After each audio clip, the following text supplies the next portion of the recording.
할렐루야. 지난주에 이어서 오늘 생산성이라는 말씀을 증거하도록 하겠습니다. 사람들이 이 땅에서 수고하고 땀 흘리는 이유는 그들이 무엇인가 수확을 거두려고 하겠죠.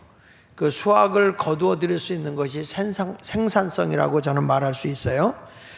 그러니까 수고의 결과가 어떤 열매가 하나도 나타나지 않으면 그건 생산성이 없는 겁니다. 일의 결과가 무엇인가가 나타나야 되지 않겠습니까? 저는 그 고등학교를 인천에서 공고 전작과를 나왔어요. 전작과. 우리 때만 해도 한참 산업화가 일어나고 있을 때이기 때문에 공고가 인기 있어요. 어려운 사람들이니까 공고가 인기가 있는데 제가 이제 전자공학을 했단 말이에요.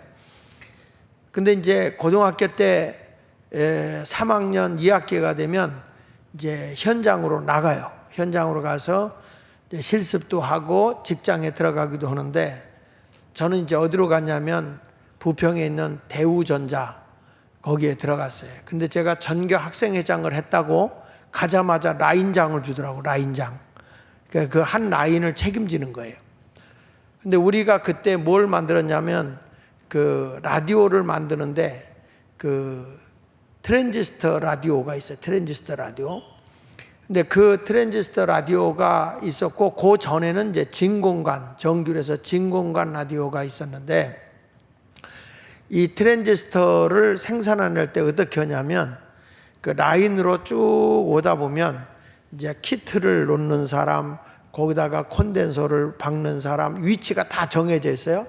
저항을 받는 사람, 그 다음에 그 뒤에 저항 나온 걸 이렇게 구부리고 잘라주는 사람, 그 뒤에 가면 납땜 하는 사람, 그리고 다 모든 게 되면 끝부분에 가서는 이게 제대로 작동이 되는지 안 되는지 검사하는 인스펙트 하는 사람이 있어요. 검사하는 사람이 있고, 그리고 이제 그 검사가 끝나고 와서 이게 완제품이다 그러면은 완제품으로 들어가고, 이거에 작동이 잘 안 된다 그러면 이것은 불량품이에요.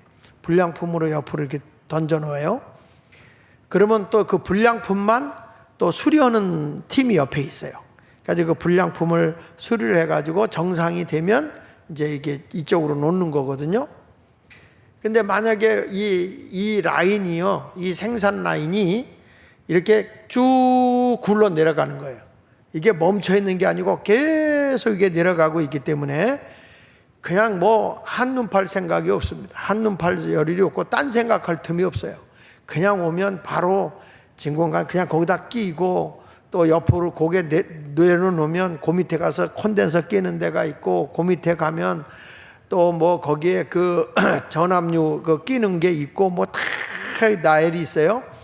그 밑에 가면 이렇게 접어주는 사람, 잘라주는 사람 이렇게 하는데 이제 시간이 오래 걸리는 데는 사람들이 여럿이 그 라인에 앉아 있죠. 그럼 요 사람, 저 사람, 저 사람, 저 사람 이렇게 해가지고 쭉 가는 거예요.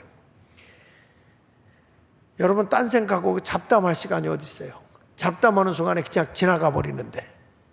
그래서 저녁 시간이 되면 이 라인이 정상적인 물품을 많이 생산했느냐 아니면 불량품을 많이 생산했느냐, 그리고 어느 정도로 여기는 많이 나왔고 어느 라인은 많이 나오지 않았냐, 이거에 따라서 이제 라인장에 책임이 가고 그 라인에 있는 사람들이 해고당하기도 하고 일 못하는 사람이 다른 자리로 옮겨가기도 하고 이런 일을 해요. 그러니까 어느 회사든지 뭘 보냐면 생산성을 본다는 거예요. 생산성. 그러니까 생산성이 없이 막 물건을 만들어내버리게 되면 나중에 가서 이게 적자가 되지 않겠습니까? 불량품만 만들어내면 어떻게 되겠어요? 그러니까 모든 회사는 생산성에 따라서 수지를 맞아야 되는 거잖아요. 그래서 생산성이 굉장히 중요하다는 거예요. 근데 이게 비생산성에 대해서는 안 되죠. 제가 미국에 가서 참 느끼는 게 있어요. 그게 뭐냐면 일할 때 딴짓을 못 합니다. 우리나라는요, 이 공사장에 일할 때 우리 교회를 질 때 제가 보면은 아침에 와서 일을 해요. 조금 지나면 아침에 또 새참을 먹어요. 새참을 먹고 또 놀고 노닥대고 커피 마시고 그러다가 또 점심을 먹어요. 그러다 조금 일하다가 또 새참을 또 먹어요. 그리고 또 뭐 커피 마시고 있다가 조금 일하다가 퇴근해요. 그 일이 제대로 안 되는 거예요. 우리들도 일하다가 힘들면 나가서 뭐 화장실 잠깐 갔다 온다고 커피 한잔하고 그러지 않습니까? 이러는데, 근데 이 미국에 가서 제가 보는 것이 뭐냐면 근무 시간에는 딴짓을 못 합니다. 그 잠깐 그 쉬는 동안에는 자기가 차를 마실 수 있지만 정상적인 근무를 하는 시간은 그거는 회사에서 이 사람을 노동력을 산 거란 말이에요. 그러니까 그 시간에는 자기 시간을 낼 수가 없어요. 허다못해 호텔에서 청소하는 사람들이 다 청소했어요. 청소 끝났어요. 그럼 우리 같으면 더 이상 할 게 없으면 앉아서 청소 다 끝나면 차도 마시고 앉아서 노닥노닥 대화하잖아요. 미국은 그런 거 없어요. 무조건 자기 근무 시간에는 빗자루를 놔서는 안 돼. 앉아있으면 안 돼. 근무 시간에 차 마셔도 안 돼. 자기가 할 수 있는 데 최선을 해야 돼요. 아주 빡세게 일을 시켜요. 성경에 보면 우리가 안식일을 지키려고 해도 엿새 동안 힘써 일하라는 거예요. 그냥 농떼이 부리고.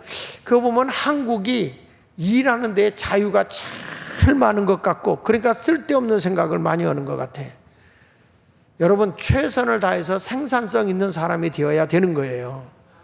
오너가 그런 거 아닙니까? 어느 분이 그런 얘기 하더라고요. 우리나라는 골프장에 골프를 치러 가면 시간대별로 사람이 계속 이렇게 밀려간단 말이에요. 골프 치는 사람이 밀려가요. 밀려가는데 조금 잘 못 치는 사람이 가서 지체되고 그러면은 막 푸시를 가요. 빨리 가라고 그러고 뒤에서 막 쪼아대고, 그러면 거기 있는 그 안내하는 캐디가 있어요. 캐디한테 제대로 인솔하지 못한다고 욕을 먹고 해골 당하고 그런다고 그래요. 근데 나는 그거 골프 치는 게 참 웃기는 게, 돈 내고 쫓겨다니면서 운동하는 데는 거기밖에 없는 것 같아.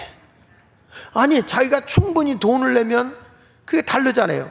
미국에 제가 이제 집회를 갔는데, 이제 집회 끝나고 나면 목사님 몸도 풀 겸 저거 운동장 필드 나가서 골프 칩시다 그래요. 그러면 이제 저는 제대로 배우질 않아서 잘 못 쳐요. 그리고 뭐 가면은 막 서두르잖아요. 뭐 한국처럼 막 서둘러서 치려고 그러면은 거기 있는 분이 얘기를 해줘요. 목사님, 그렇게 서두르지 마세요. 침착하게 치세요. 아니, 뒤에서 사람들이 오는데 어떻게 침착하게 하죠? 그랬더니, 목사님, 지금 이 시간에는 여기에 돈을 내고 우리가 산 시간이에요.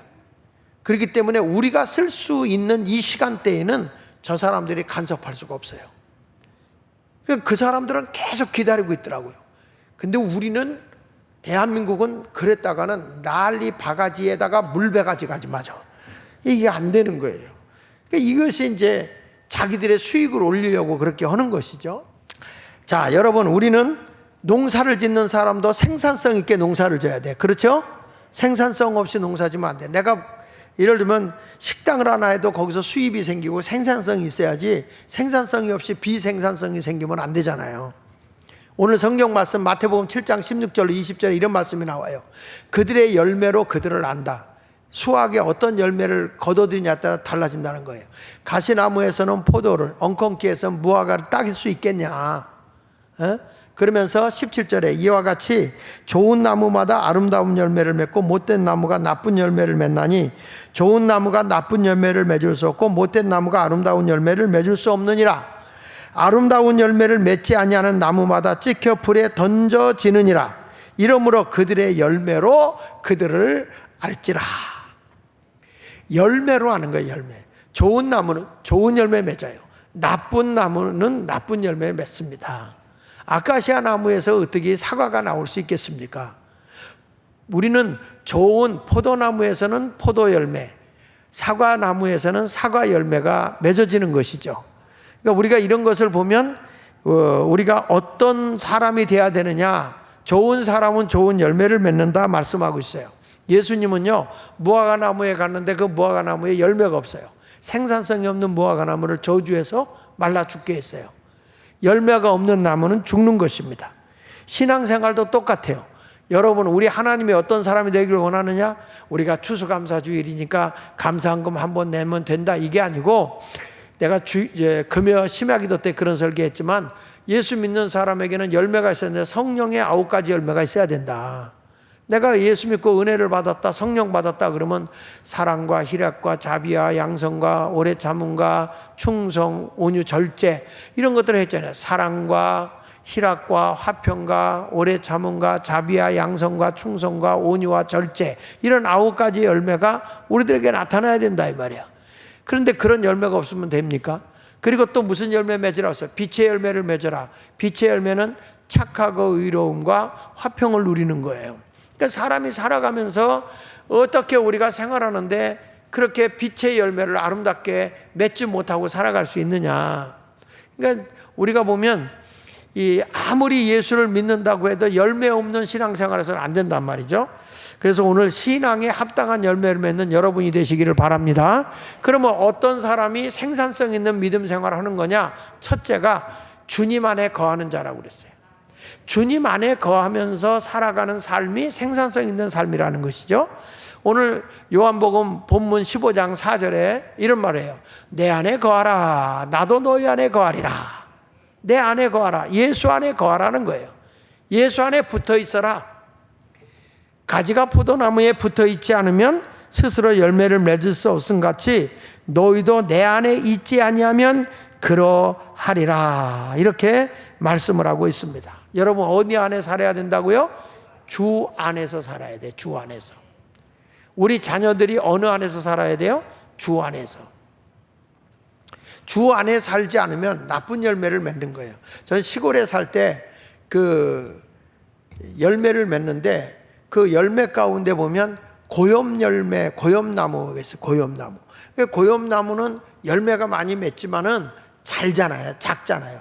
근데 봄이 막 올라오면 거기다가 감나무를 접붙여요. 감나무를 접붙이면 똑같은 성분을 내서 거기서 열매가, 감의 열매가 맺어지는데 그 감 열매가 많이 맺어져요. 많이.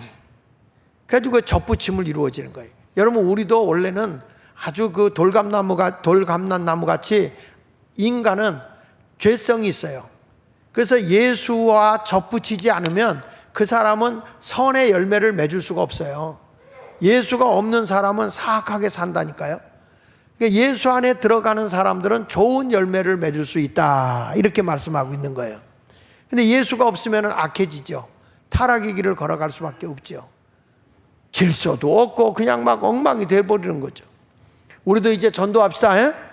전도합시다. 우리가 이 밑바닥이 700석이야. 700석. 저 위에가 309석이고 그 지금 2층에 있는 분들은 다음 주까지 다 채워 거기. 예, 그거 채우려고 거기 가 있는 거잖아. 309석밖에 안 되고 여긴 700석이야. 그래서 우리는 1009석이거든. 이 전체 의자 수가 1009석이라는 건 천국이야. 천국.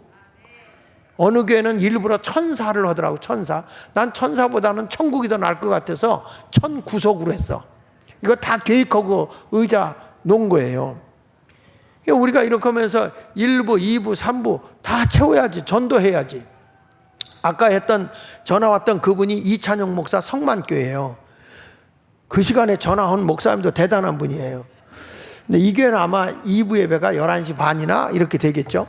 그런데 이분이 그 총동원 주의를 하다 보니까 되더라 이거예요. 되더라. 젊은이들이 그렇게 많이 오더라.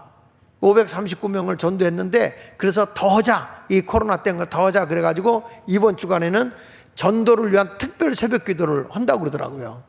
그래서 내가 뭘 어떻게 했길래 이렇게 했고 어떻게 초청을 했는지 이걸 알아보려고 전화를 한 거예요. 우리도 전도해야 돼. 아멘 안 하네 이 동네들. 예. 그 세상을 다 구원해야 될 줄로 믿습니다. 자, 그러면 이 추수감사주의를 맞아서 우리가 어떤 생산성 있는 삶을 살아야 되겠느냐? 첫째로 여기 보면 주 안에 거하야 생산성 있는 삶이라고 그랬죠? 어느 안에 거하라? 주 안에 거하면 여러분들이 내면의 세계 속에 예수가 거하기 때문에 성품이 달라지는 거예요. 언어가 변화되고 생각이 변화되는 거예요. 근데 예수가 없으면 자연히 그 사람의 생활이 고장날 수밖에 없어요. 열매가 없단 말이에요. 주님이 내 안에 거하면 그 사람이 영적 생활을 잘해요. 그래서 얘기하는 가운데도 예수 얘기가 나와요. 생활하는 가운데도 주님의 영광을 드러내요. 그러니까 여러분들은 대화 중에도 예수님이 나타나길 바라고 학교 생활이나 직장 생활이나 가정 생활 할 때도 예수님이 보여지는 그런 생활의 열매가 맺어져야 되는 것입니다. 이거는 교회 와서 예수 믿는다고 하는데 나가서 생활하는 거 보면 전혀 예수가 안 보여요. 요한복음 15장 5절로 6절을 보십시오. 나는 포도나무여 너희는 가지라고 그랬어요. 분명히 열매는 어디에 맺어지죠? 포도나무 줄기에 맺어져요? 가지에 맺어져요? 가지에 맺잖아요. 근데 여기 보면 포도나무는 우리 예수님이고 우리는 가지야. 그러면서 그가 내 안에, 가지가 포도나무에 붙어 있어야 된다 그 말이에요. 내가 그 안에 거하면 사람이 열매를 많이 맺는다. 포도나무의 원액과 줄기의 영양분이 포도나무 가지로 갔을 때 포도의 꽃이 피어지고 열매가 맺어지는 거잖아요. 마찬가지로 여러분들이 예수 안에 거하면 예수 보혈의 피가 내 안에 거하게 되는 것이고 예수 그리스도의 성품이, 품성이 내 안에 거하게 되는 거예요. 그러면 당연히 예수 믿는 사람들은 사악해지는 게 아니고 선의 열매를 맺는 거죠. 그러니까 그가 내 안에, 내가 그 안에 거하면서 사람이 열매를 많이 맺나니 나를 떠나서는 너희가 아무것도 할 수 없는 거다. 주 안에서 생활하라 그 말이에요. 6절을 같이 읽어보겠습니다. 시작. 사람이 내 안에 거하지 아니하면 가지처럼 밖에 버려 말라나니. 사람들이 그것을 모아다가 불에 던져 화목감이다. 화목감. 주님 안에 거하지 않으면 이게 가지가 말라져 떨어져 가지고 말라진 거란 말이에요. 말라진 가지는 열매도 맺을 수 없고 아무 쓸모가 없으니까 그거 걷어다가 화굴에다가 아궁이에다 집어넣는다 그 말이에요. 그러니까 여러분, 주님 안에 거하지 않고 살아가는 사람은 질병의 환난도 당하고 경제적 환난도 당하게 되고 정신적인 환난도 당하게 되고 여러 가지 어려움이 온다는 거죠. 주 안에 사는 사람은 생명이 있기 때문에 그 사람의 삶의 열매가 생산성 있게 되어 간다 그 말이에요. 열매를 생산하지 못하는 사람, 농부가 마치 가지는 있지만 열매 맺지 못하는 나뭇가지는 어떻게 합니까? 잘라버리잖아요. 그러니까 주님도 제거해 버린다는 거예요. 열매 맺지 못하는 가지, 농부 절대 아까워하지 않아요. 다른 나무가 열매를 맺게 하려고 오히려 수분이나 영양분을 뺏어가지 못하도록 쳐주는 거예요. 잘려져 가는 사람이 아니라 여러분은 알곡의 열매를 맺는 생산성 있는 성도가 되시기를 예수 이름으로 축원합니다. 그러니까 예수 안에 거하면 어떤 환경에도 내가 영적인 열매를 맺는 사람이기 때문에 찬송하게 되고 감사하고 기도하게 돼 있어요. 바울과 실라가 복음을 전하다가 감옥에 갇혀 있지만 실망합니까? 아니에요. 그것에서 하나님을 찬양하고 감사하고 기도하니까 옥문이 열리더라고. 옥문이 열려. 여러분에게 이런 열매가 맺어지기를 예수 이름으로 축원합니다. 내 앞길이 열려지는 방법은 찬송하십시오. 감사하십시오. 기도하십시오. 여러분 보세요. 부부간에도 남편이 아내 보고 여보, 나는 당신을 만난 것이 너무 행운인 것 같아. 당신 만나서 너무 고맙고 감사하오. 당신이 이렇게 어려운 집에 와서 고생한 건 내가 알고 있지만 난 당신이 나와 함께 해준 것에 대해서 감사하오. 이 말을 들으면 아내가 기쁠까 서글플까? 기쁘죠. 그런데 남자가 기계도 한다는 얘기가, 야, 내가 선볼 때 5번째 그 여자를 잡았어야 되는데 내가 그 여자를 안 잡고 당신 잡은 것이 내가 평생 후회스러워. 아유, 정말 일도 못하고 못난 것 같으니라고 자꾸 그러면 여자가 그 남편 좋아하겠어 싫어하겠어요? 그게 싫지. 당연히 싫죠. 또 마찬가지야. 남자도 여자가 남편을 보면서 여보, 당신 그저 우리는 가진 것 없어서 당신이 건강하게 우리 가정을 위해서 가정적이고 이렇게 행복해서 너무 고맙고 감사해요. 난 당신 만난 것 정말 행운인 것 같아. 너무 감사해. 하나님께 감사해. 그러면 남자가 행복할까 서글플까? 행복하지. 근데 만날 때마다 내가 눈깔이 피었어. 당신 같은 인간인 줄 알았으면 내가 안 만나고 딴 놈을 만났어야 되는데, 그러면 남자도 기분이 좋아요 나빠요? 나쁘지. 똑같은 거예요. 인생은요, 서로 간에 감사가 없으면 불행한 거야. 내가 가진 것도 감사가 있으면요, 마음의 풍요로움이 생기고 생활의 넉넉함이 생기는 거예요. 그래서 감사와 찬양이 있는 삶은 그 모든 것이 생산성 있는 삶을 살아가게 되는 것입니다. 여러분, 바울이라는 사람이 육체에 병이 들어요. 그래서 하나님 내 병을 낫게 해달라고 기도합니다. 바울은 어마어마한 능력을 가진 자잖아요. 이 사람이 어떤 사람이에요? 그냥 손수건만 갖다 얹어도 귀신이 떠나가고 병든 몸이 낫고 말이죠. 이런 엄청난 능력을 가진 사람이라고. 근데 자기 병은 안 낫는 거예요. 그래서 하나님 앞에, 하나님 왜 내 병은 안 낫습니까? 기도하면서 내 병 좀 낫게 해주세요. 그리고 작정하고 기도했는데 하나님이 뭐라는 거 아니? 고쳐주겠다 그러지 않고 내가 내게 준 은혜가 족하다. 너는 그렇게 살아, 그 얘기야, 쉽게 말하면. 근데 바울은 거기서 크게 기뻐했다는 거예요. 왜냐? 내가 약할 때 하나님의 은혜가 더 크더라, 그 말이야. 여러분, 자식이 어렵고 힘들 때 부모의 사랑은 약한 자식에게 더 가는 거예요, 관심이. 맞습니까? 내 첫째 아들은 잘 살고 안정됐어. 근데 막내가 너무 고생하고 어려워. 그럼 부모님은 있는 거 누구 갖다 주려고 그래? 막내 갖다 주는 거예요, 어려운 자식한테. 우리 하나님도 그렇다고 말이야.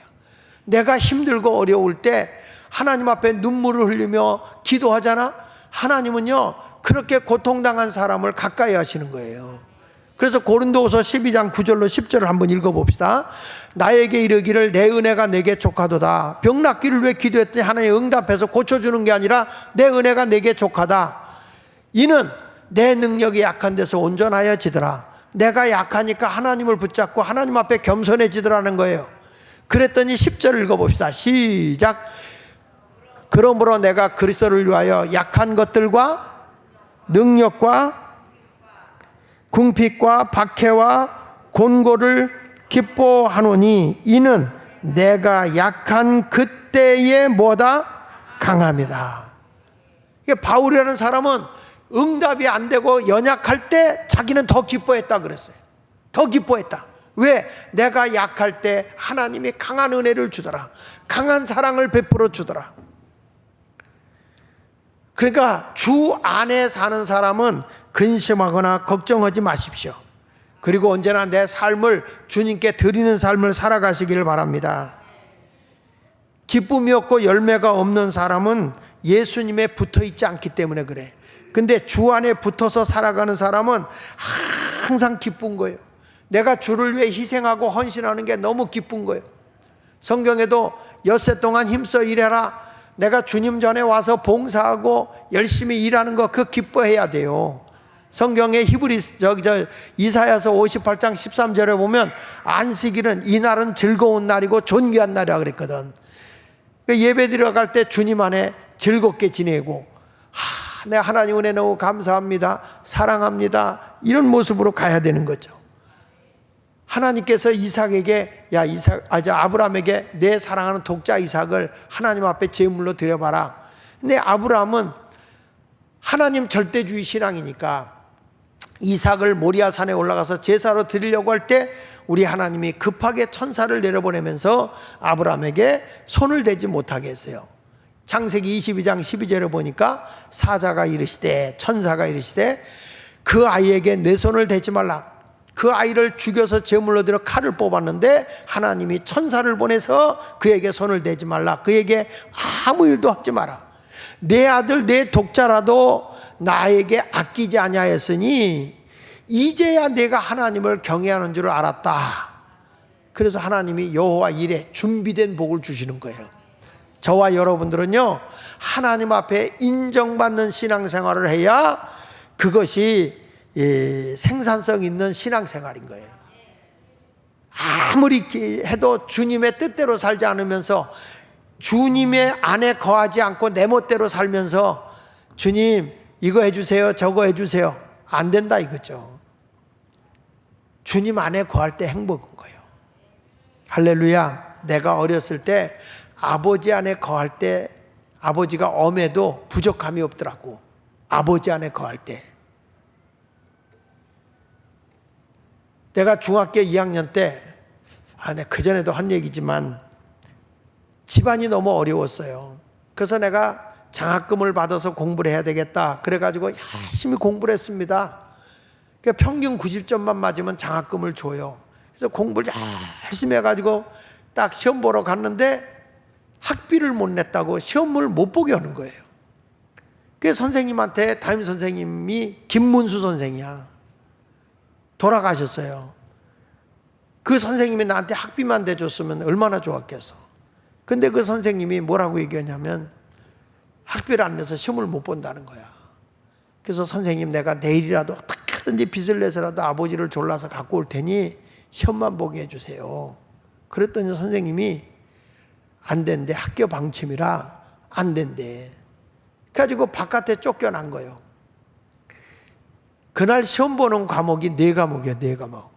4과목 시험 보는다는데 내가 4시간 동안 바깥에서 울었어요. 시험 보게 해달라고.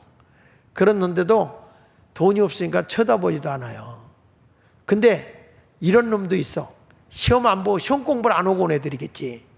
얘들은요, 너무 좋다고 신나서 가는 거야. 나하고 뭐가 차이가 날까? 난 장학금 받고 싶은 거예요. 그래서 공부하고 싶었던 거예요. 집에 그렇게 하고 눈이 팅팅 부어가지고 집에 왔어요. 그것도 모르고 아버지가 직장 갔다 오시더니 시험 잘 봤냐? 이러시는 거야. 그러니까 내가 그때 얼마나 거기서 눈물이 쏟아지는지. 시험 못 봤다고, 학비를 못 내서 못 봤다고.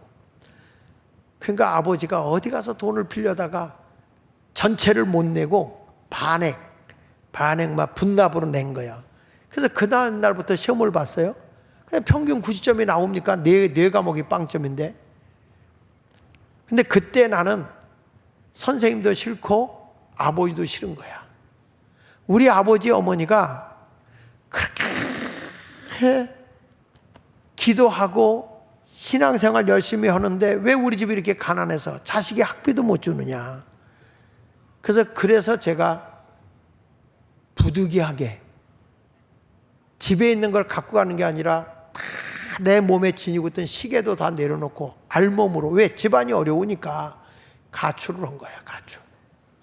그래서 누구랑 어울리게 됐냐면 부평의 유명한 당시에 구두 슈샴보이, 구두 닦는, 미군 부대에 들어가서 구두 닦는 이런 사람들인데 그분 집단이 다 깡패야. 이제 거기에 어울리게 되고 제가 집을 가출해가지고 영종도까지 가게 되고 이런 일이 있었어요. 그 바람에 이제 거기 가서 제가 있다 보니까 먹을 게 없어요. 가출하는 순간부터 먹을 게 없어요. 그래서 고구마 파먹고 막 했는데 도둑놈이 되더라니까. 그러다가 다시 고향이 그리워서 백마장에 왔는데 딱 소문이 들려오기를 너희 엄마가 너 때문에 충격받고 쓰러졌다는 거야. 그런데 우리 교회 상곡감리교회에 그 백마장의 깡패 오야봉 김덕파리가 우리 교회에 나오고 있었어요. 상곡감리교회. 그 사람이 나를 딱 수배해가지고 부모님에게 데려다 준 거야. 근데 갔을 때 아버지가 야단치거나 어머니가 야단치거나 몽둥이를 들었으면 나는 또 뛰어나갔을 거예요. 근데 아버지가 울면서 고생했지. 그러면서 빨리 저녁 찾아오라고 저녁 찾아오는데 어머니는 얼마나 머리가 아프셔서 충격을 받았는지 못 일어나시더라고요. 그래서 이제 우리 누님들 또 이렇게 앉아서 같이 밥을 먹으면서 식사기도 이제 밥을 먹기 식사기인데 아버지가 우시는 거예요. 자식을 책망하지 마시고 애비가 못나서 자식의 뒷바라지를 못했으니 용서해달라고 그러면서 우시는 거예요. 그렇게 생활을 해왔는데 나중에 내가 정신 차리고 학교로 돌아가서 열심히 했어요. 그 뒤부터 열심히 했어요. 그래서 나중엔 장학금 받았어요. 전교 학생회장까지 했어요. 남이 잘된 꼴을 못 본다 이거지. 나중에 그럼에도 성적이 1등이 계속 나오니까 아버지가 아예 벽에다가 성적표를 붙여놨다니까. 왜 제가 이 말을 하는지 아십니까? 우리가 감사하려면 얼마든지 감사해야 되는데 사람이 다 어려움 있고 굴곡 있는 거야. 거기서 아버지가 싫어, 엄마가 싫어, 그리고 뛰쳐나가 본들 더 어려움이 오는 거예요. 우리가 주님 없이 산다? 하나님 아버지 없이 살아간다? 불행인 거예요. 우리 인생은 주 안에 살아갈 때 그 안에서 부족함이 없도록 넘치게 귀한 것들이 생산되는 줄로 믿습니다. 그래서 첫째는 주 안에 살자. 주님 안에 거하자. 아멘이에요? 그 다음에 두 번째는 말씀 안에 거하라. 따라합시다. 말씀 안에 거하자. 그래야 생산이 되면서 사는 거예요. 하나님의 말씀 안에 거하는 거예요. 보세요. 요한복음 15장 7절에 보니까 너희가 내 안에 거하고 그 다음 뭐라 했어요? 내 말이 너희 안에 거하면 무엇이든지 원하는 대로 구하라. 그리하면 이루리라. 너희가 열매를 많이 맺으면 내 아버지께서 영광을 받으실 것이요 너희가 내 제자가 되리라. 여기 보면 너희가 내 말이 너희 안에 거하면 그랬어요. 말씀 안에 거하면 그 말이에요. 여러분 성경에서 하나님의 말씀에 가르침이 있어요. 지적인 거예요. 지적인 거. 예를 들면 너 나 외에 다른 신을 섬기지 마라. 우상 숭배하지 마라. 하나님의 말씀이에요. 지식이에요. 그러면 내가 생각하기에 내 지식하고 맞아. 우상 숭배하면 안 돼. 하나님 외에 다른 신을 안 섬기겠습니다. 이게 지적인 동의가 이루어져야 이게 말씀과 내가 하나가 된 거예요. 이게 접붙인 거예요. 아니 그냥 성경은 나 외에 다른 신을 섬기지 말라. 그래서 나는 내가 믿는 신이 있으니까 내가 그대로 살아야지. 그런다면 이 사람은 지적 동의가 일어나지 않은 거예요. 지적 동의가. 그리고 안식일을 즐겁게 지켜라. 내 마음의 감정이 주일날 올 때 기쁨으로 와야죠. 즐거움으로 와야죠. 근데 주일날 오는 게 마지못해 도살장에 끌려오는 그런 사람의 모습으로 오면은 이거는 주님의 정적인 것. 너 즐겁게 안식일을 지켜라. 근데 내가 주일날 오는 게 즐겁지가 않아요. 그러면 이 사람은 지금 정적으로 동의가 안 된 거야. 일치가 되지 않은 거야. 이거는 순종이 아닌 거예요. 야, 정말 예배당 갈 때 너무 즐거워. 그래서 막 뛰어가고 행복하고 오 해피데이야. 오 해피데이 하고 다녀. 주일이 너무 좋아. 그래서 내가 주일날 여기 와서 막 이것도 봉사도 오고 섬기는 거야. 이런 행동이 같이 일치가 되어지는 거죠. 이런 모습이 되어졌을 때 그게 뭐냐? 순종이요.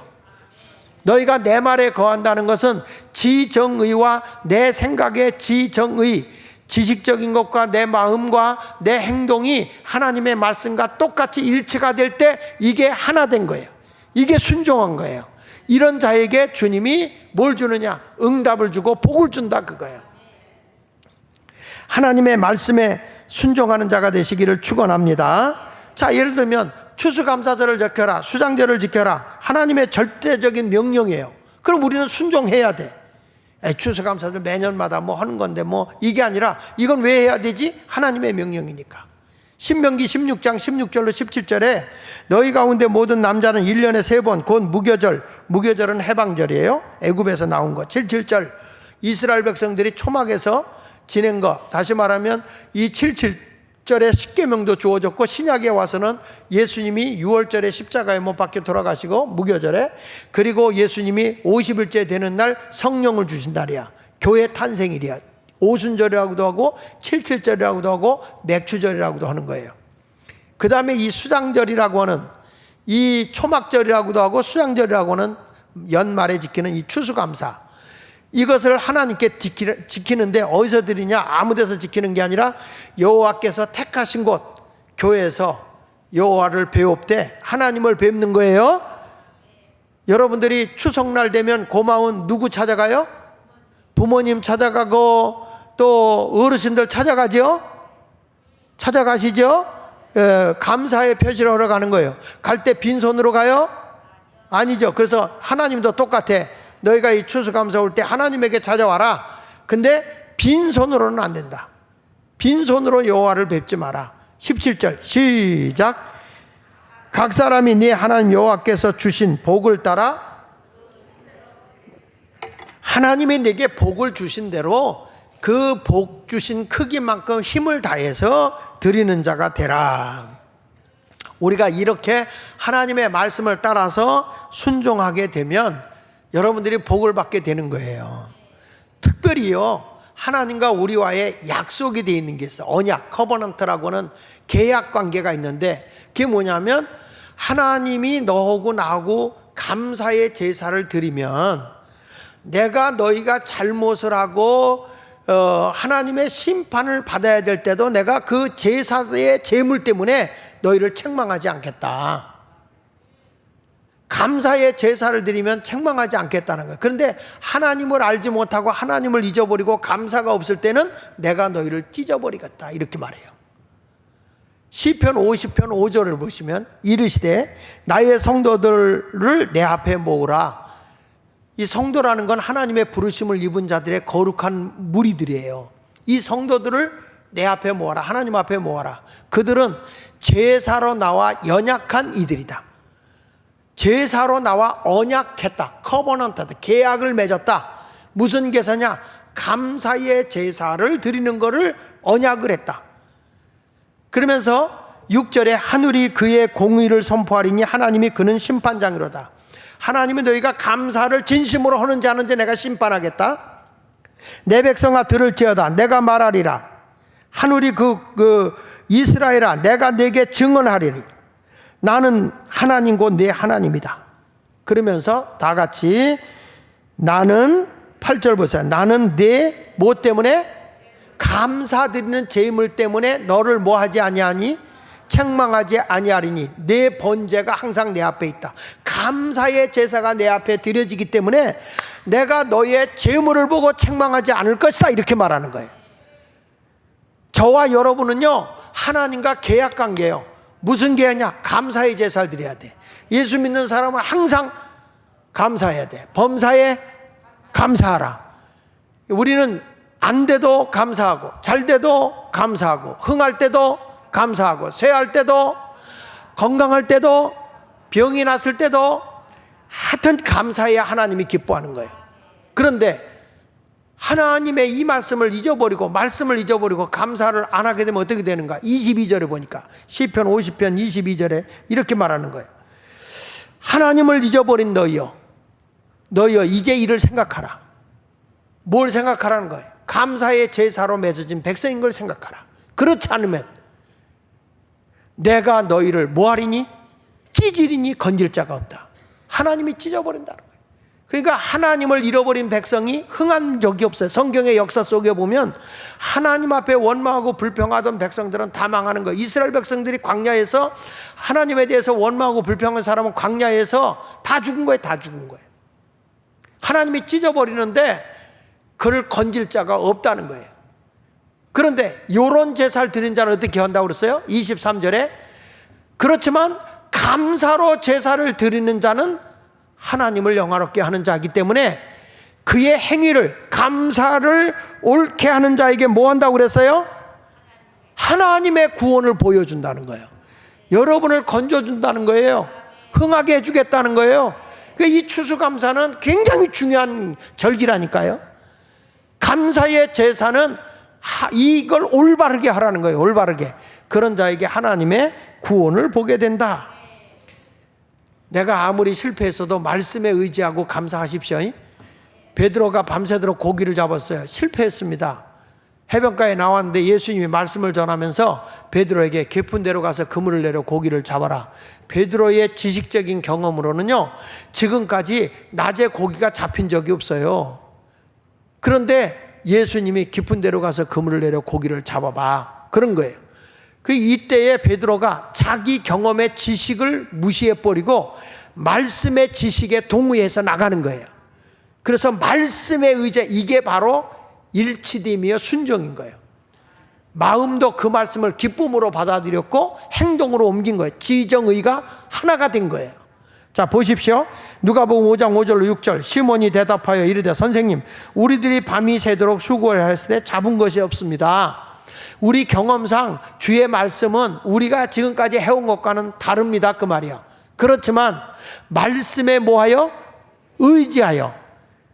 우리의 경험이나 우리의 지식이나 우리의 모든 행동으로는 안 되는 것이지만 말씀에 의지하여 그물을 내리겠습니다. 억지로 한 게 아니에요. 감사함으로 한 거예요. 기쁨으로 한 거예요. 6절.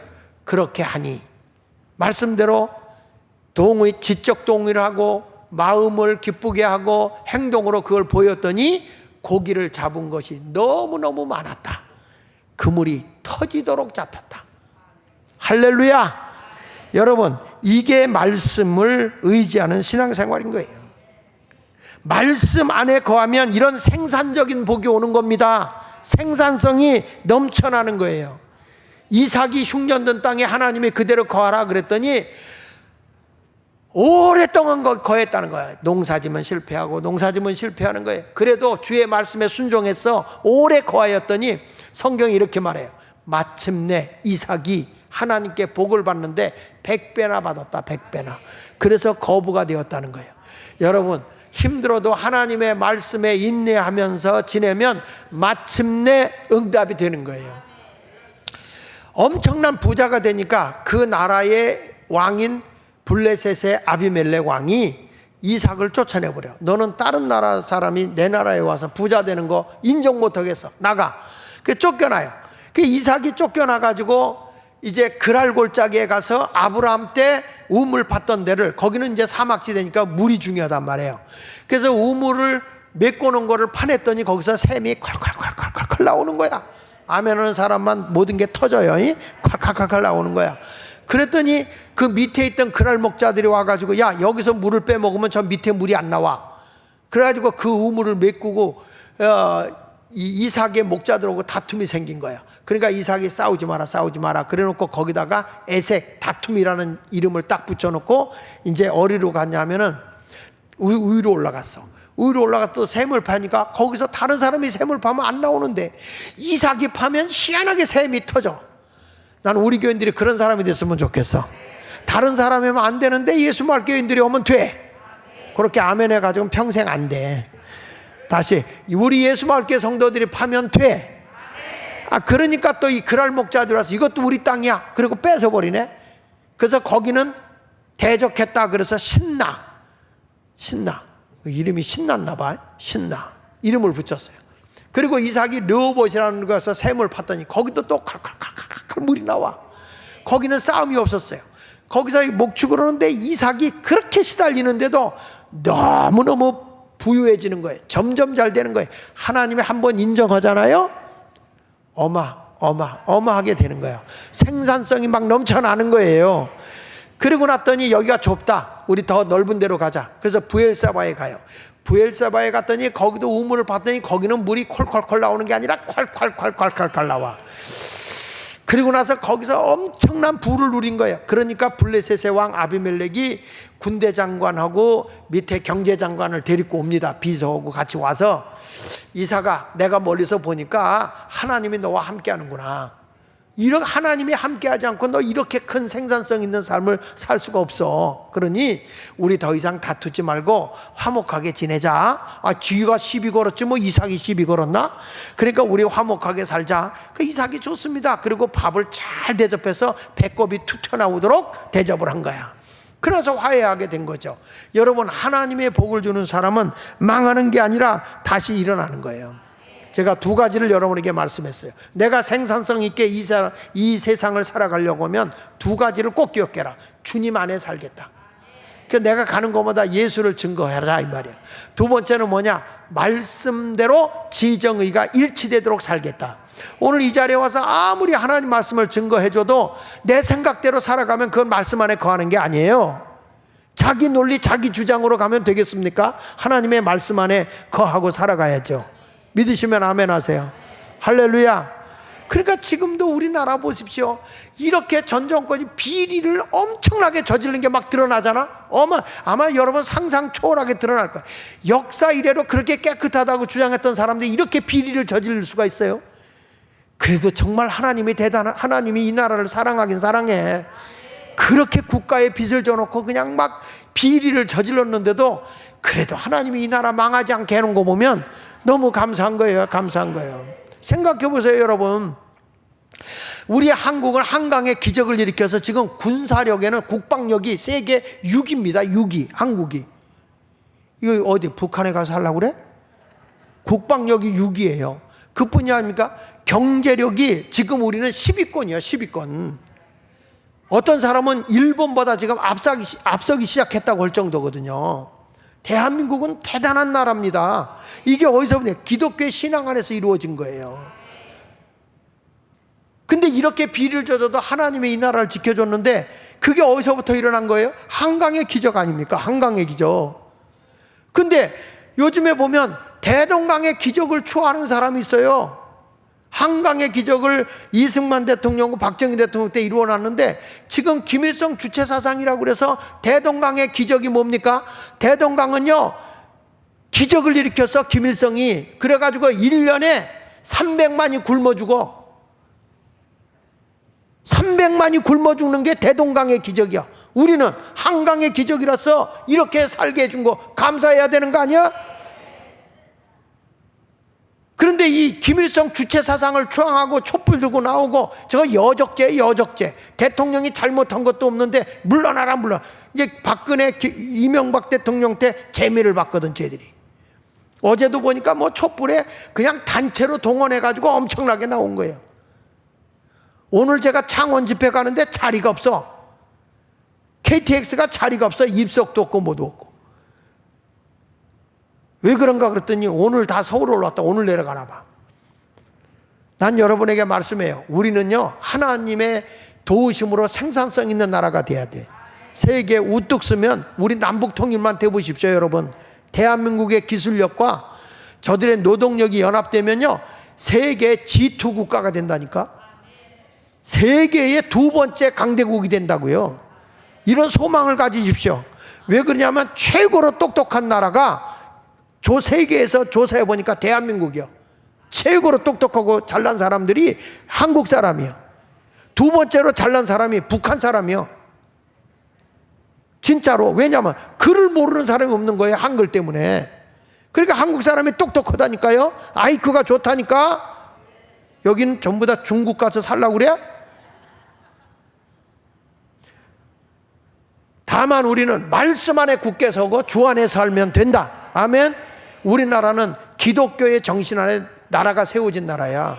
대한민국의 나라. 그러니까 이 나라가 뭐 신분제도도 없앴고, 이 나라가 토지개혁도 했고요. 인도라는 나라가 왜 저렇게, 브라질이라는 나라가 왜 저렇게 연간 5천만이 굶어 죽어가고 있느냐? 브라질이. 그렇게 땅덩이 많고 지하자원이 많은데 그 이유는 토지개혁을 못해서. 땅 가진 사람 왕창 갖고 없는 사람은 없고 이래서. 인도가 왜 저렇게 못 사느냐? 그들이 신분제도를 개혁하지 못해서. 그러니까 세탁소는 사람은 평생 세탁소만, 청소하는 사람은 평생 그 자자 손손이 청소하는 걸. 이렇게 계급이 딱 돼 있어요.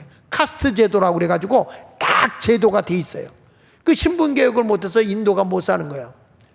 근데 대한민국이 잘 살게 된 게 뭐냐? 세계경제협회에서 발표한 거예요. 대한민국이 잘 살게 된 건 딱 두 가지다. 토지개혁한 것과 신분개혁한 거다. 양반과 쌍놈 개혁을 한 거다. 이게 대한민국을 최고의 나라로 만든 거다. 그 누가 했어요? 이승만 대통령이 한 거야. 감사해야지. 그런데 이게 그 김일성이를 추앙하는 세력들이 말이야, 이런 사람들을 역적으로 몰아버려. 나라 팔아먹은 매국노라고. 여러분, 그런 거 쏘아 넘어가지 마. 기독교의 정신으로 대한민국이 세운 거. 그게 기독교 입국론이야. 이제 우리는 이런 걸 알고, 여러분 이제부터는 마을 속에 우리 교인들이 들어가서 마을이 교회가 되고 교회가 마을이 될 수 있는 신앙의 활동을 우리 성도들이 해야 할 줄로 믿습니다. 오늘 말씀을 기억하면서 하나님 이제부터 열매 있는 삶을 살게 하여 주시옵소서, 생산성 있는 삶을 살게 해 주시옵소서 하고 기도하시기 바랍니다. 다 같이 기도하겠습니다.